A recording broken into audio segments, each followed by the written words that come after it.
Hey, what's up YouTube? This is the Mermail Master coming at you from Team Time Riders YouTube channel with a deck profile from Jericho. Today Jericho is going to be profiling his BUSTER BLADER deck. Now this BUSTER BLADER deck runs a couple of different tech cards, and I'm sure it's going to be a surprise as to what you're going to be running in there, buddy. Anything you want to say before you get into the deck profile? I've seen a lot of decks that run Dragunity cards, such as the Synchros and the Tuners. My deck was originally built to run purely BUSTER BLADER, but I realized it can brick a lot when it wants to. When it does brick hard. So I threw in a lot of draw power, a lot of searching, and I threw in a couple of Dark Magician techs because I realized it has some pretty good consistency. So yeah. Alright, so let's get into the deck profile and show us the cool things you play. Alright, so first off, a must, of course. You have your 3 BUSTER BLADER. A must, because without them you can't have the deck. Sure. Yep. Then I was originally running 3, decided to run 2 because I need to make room for some other stuff. So we have Destruction Swordmaster, who essentially, I have heard a lot of things saying I should run Raigeki in this deck, when I realized when I learned how to play this card better that it's essentially BUSTER BLADER Raigeki. It can attack, when it attacks and destroys a monster, if a monster on your opponent's field is destroyed by battle or by card effect while he's out, he can equip the monster to himself and then unequip said monster. Every monster on your opponent's side of the field who has the same type of said monster are automatically destroyed. Very cool. So he's field wiped for basically anything, especially if you have the Synchro out and they're all dragons, they're all dead. Next we have, of course, the little baby dragon, Buster Wild, the Destruction Swordsman. He's the searcher of the deck, and as well as if you have a BUSTER BLADER, which includes Swordmaster, of course, in your graveyard, but only if you have BUSTER BLADER in your hand, you can tribute him and summon them from the grave or hand. But Destruction Swordmaster is only BUSTER BLADER when he's on the grave or on the field. Next off, we have Dragon Buster Destruction Sword. He is the lockout of the deck, of one of the many. He can equip himself from the hand or field and then special summon himself while being equipped to a BUSTER BLADER. And he's also a tuner, which you really need him to make your fast plays. And while he's equipped, he locks your opponent out of their extra deck. Then we have Wizard Buster and Robot Buster.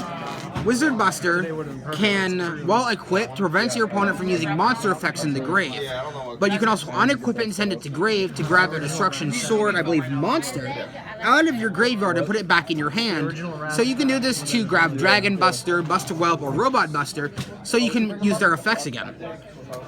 Then we have Robot Buster, who, while equipped, and as he can also equip himself from hand or field, like the others, while he's equipped, he prevents the activation of face-up spell and trap cards on your opponent's side of the field. So any face-up continuous cards or field spells are completely nullified. I think that you can't even pay cost to use their effects. Pendulum scales, right? Yep. Anything face-up that stays face-up on the field are immediately nullified. And if your opponent wants to pay cost for an effect, so to overwrite it, it doesn't work because they can't pay cost because they can't attempt to activate said effects. Cool. So it screws over a lot of decks. Then I'm running for the tech my 2 Dark Magicians. They work in tandem with BUSTER BLADER because, of course, the original fusion of Dark Paladin, who can give basically any spell card decks that focus on spells the finger. And he gains 500 attack and defense for every dragon in either player's graveyards. So against certain decks, he's very, very powerful. And with this deck, he's even stronger. And then I'm running Magician of Dark Illusion because he can revive my Dark Magicians and summon himself, along with search out Dark Magician if I play a spell or trap. And because this deck has a lot of continuous spells and a lot of traps that you're meant to activate during your opponent's turn, he's really easy to summon out. Next off, my spells. We're running 2 Destruction Swordsman Fusion. Now, a lot of people say run this at 2 rather than 3, and I didn't agree for the longest time, but I said, yeah, that makes sense. because I'm only running 2 fusions. Technically, I'm running 3 of one of them that can be summoned out. Dragon Destroyer can be summoned off of this, and I'm running him at 3, where I'm running Dark Paladin at 1. Well, this card is recyclable, so running at 3 is unnecessary, but you can if you'd like. And this can fuse with your monsters, specifically Buster Blader if you need, and monsters in your opponent's field. So if you have the Synchro out and they're all dragons, you have basically Super Poly. And it's an FU to Blue Eyes and Red Eyes and any other dragon deck that you're going to go up against. And you can pitch a card out of your hand to get it back from grave. So you can fuse, and then you can get it back. Next, we have Karma of the Destruction Swords. This card is a really impressive card because you can summon out the Little Buster Whelp. If you go second and your opponent's monster's in grave, you activate it. And you can banish 3 monsters out of the grave all at the same type. And the Destruction Sword monster or Buster Blader monster you target gains 500 attack and defense for every monster of the same type banished. Then you can get it back out of your graveyard by ditching a Destruction Sword card from your hand. This works with Buster Whelp, any of the Buster Swords, or Destruction Sword Master. So then you can, if you do that with Buster Whelp, you contribute it to get Sword Master back. Next off, I'm running 2 Sacred Sword of 7 stars. I was running this at 3, but I decided to cut it down to 2 because A, I bricked into it a lot, and B, I realized I do need my level 7s, and sometimes if I banish them at the wrong time, it screws me over. Next off, I'm running 2 Hand Destruction. I was running Dark World Dealings for the longest time, but when it's the only card in your hand and you need the draw and you can't keep the card, or you don't draw something that can activate in grave after you discard it, it backfires. So I run Hand Destruction because I need it so that way I can discard my high-powered monsters that can be summoned out of grave, or I can discard my little swords so I can equip them with the Synchro. And it tends to screw over opponents when they have like 2 cards in their hands, and those 2 cards can make a good play, then you drop the Hand Destruction, and now they're forced to discard that play and pick up 2 new cards that could potentially either make the game worse for you or make the game worse for them. That one's amazing. Next off, we have 2 Cards of Consonance. I was running this at 3 because, of course, I'm running 6 targets. But I cut it down to 2 because I'm running 2 Hand Destructions and 2 Sacred Swords, so I can balance out the draw power. Next off, we of course have Twin Twisters. I run this because I really need Spell and Trap Destruction with this deck, and it allows me to discard so I can have consistency. Then we have 1 Day of Peace. People say run Upstart Goblin, which of course I do. And with this card, I can draw a card, both players can draw a card, but neither player can take any battle damage on the next turn. So if I have a brick and I draw this, and I get the card I need, but I can't make the play, I have a turn to last until next turn where I can make my play. Then of course Upstart Goblin to restore my life points. Next we have 1 for 1, so I can ditch Destruction Sword Master, Special Whelp out of the deck, then tribute it to summon Destruction Sword Master out of the graveyard. Next off, this will look strange, but in this deck it's terrifying. We have the Claw of Hermos. With this deck, you will always have a dragon on the field with Buster Whelp, Dragon Buster Sword, or Buster Dragon. You want to use this mainly on Dragon Buster and Buster Whelp because they're the little dragons that you don't want to keep them alone on the field or exposed. So, when you play this, you can send the little dragons to your graveyard to summon the Red Eyes Black Dragon Sword and equip it to Dragon Destroyer. The fusion already gets power for every dragon on the field and in the graveyard, but now, that's on your opponent's side, of course. But with this card equipped, with the equipped Red Eyes Black Dragon Sword, he'll get even more power as he gets 1,000 because it's equipped, and 500 attack and defense for every dragon on the field and in the graveyard, thus allowing, if you can make the play on your first turn going second, and you're up against the right deck, you can land an FTK. Or even an OTK if you couldn't pull off first turn.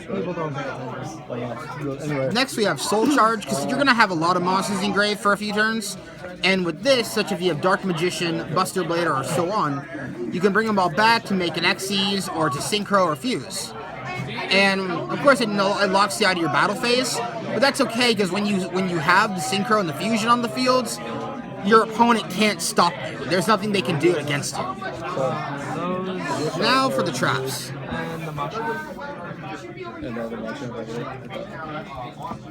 For my traps, it's real simple.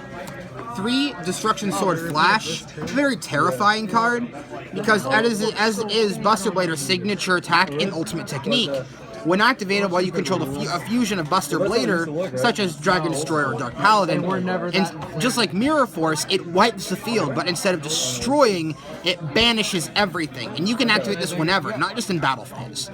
So if you're doing up against a Pendulum deck and they special summon 5 monsters, activate this, their field is barren, and they're essentially screwed unless they have a comeback next turn. And in Grave, you can banish this out of your graveyard if an effect activates. It targets a Buster Blader monster you control, you can negate the effects and destroy the card. So if you don't have the fusion out on the field already, but you have a Buster Blader monster, and you're able to pitch this to the grave, it's recommended. That way, you can have the negation effect in Grave, and your opponent won't be happy, trust me. Next, we have the 3 of Destruction Sword Memories. With this card, on the field, when you activate it, you can pitch a Destruction Sword card, which of course gives consistency, from your hands. Search out and special summon a Buster Blader monster out of your deck, whether it be Buster Blader or Destruction Sword Master. From there, in Grave, you can banish it to grab a Buster Blader and a Dragon-type monster, or the monster that meets the requirements, to special summon Buster Blader, the Dragon Destroyer. Sadly, it's specifically, so you can't summon out Dark Paladin with it, but considering the card art of this, I think Dragon Destroyer would be the only fusion you'd need for such a play. Next off is the extra deck.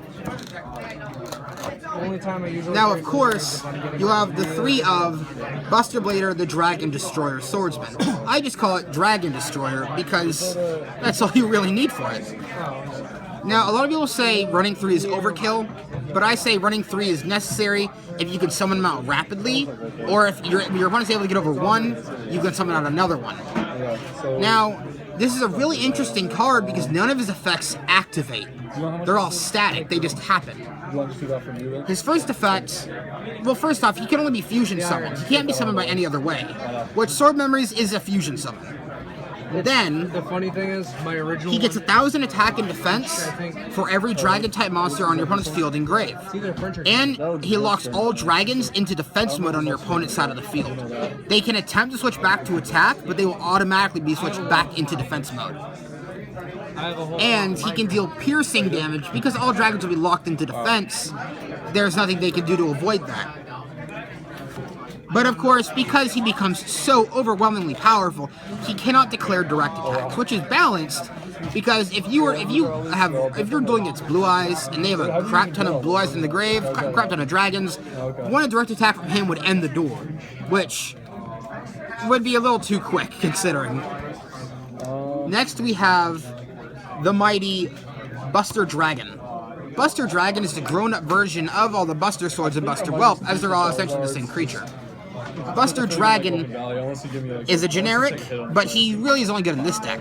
All monsters you want to control become Dragon-type monsters, thus in tandem with Dragon Destroyers are all locked into defense mode. And with this, when he's on the field, and you want to summon him in defense mode, because with 1200 attack, he's not destroying anything. Unless you feel confident enough to attack directly, but I don't recommend it.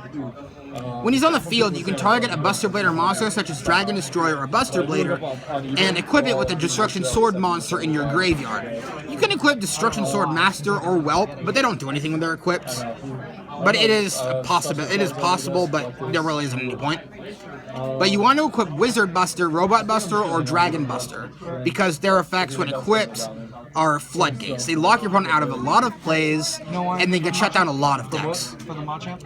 Then, also, if you summon him, and he's and you use up all your, if you have the Buster Whelp or the Dragon Buster, which are both tuners, to synchro with the Buster Blader to summon him, he will automatically, if you have no Buster Blader monster out, summon a Buster Blader monster back, Destruction Sword Master or the original. But if you had Sword Memories in Grave, I would recommend going instantly for Sword Memories to fuse into Dragon Destroyer. That way, you don't have to worry about it. What's the Dragon Hour? Next off, I'm running the 1 of Dark Paladin. Of course, with Dark Magician in here and a Magician of Dark Illusion, that makes sense.